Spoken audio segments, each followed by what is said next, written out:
নমস্কার, আলোকবর্তিকা news channel থেকে আমি কবি প্রজ্ঞা পারিজাত আছি আমার নিজের কবিতায়। কুণ্ডলিনী পাকানো ঘৃণা। মানুষকে সব ভরে দেওয়া হয় বিদ্যুৎ চুল্লির ভেতরে, রক্তের নালে রাঙানো হাত দিয়ে সাজিয়ে দেয় তাকে যত্ন করে। দেখে মনে হয় নাটকীয় ভালোবাসা, বস্তা পচা সস্তার নাটক। সোনার থালার মতো চাঁদ উঠে তখন চুল্লির মাথায়, আগুনের শিখা গিলে খায় চাঁদ পানা মুখ। নিষ্পাপ চোখে চেনে না সে আগুন রং, করে সে ভালো ব্যবহার মানুষ নামক পশুদের সাথে, যাদের থাকে রাজনৈতিক দলগুলো ছাতার তলায়।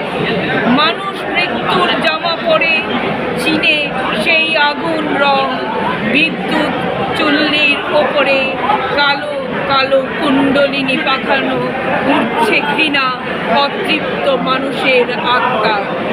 এর কোনো শেষ নেই, এখনো পর্যন্ত চলছে এই ঘৃণার আগুন নিয়ে মানুষের।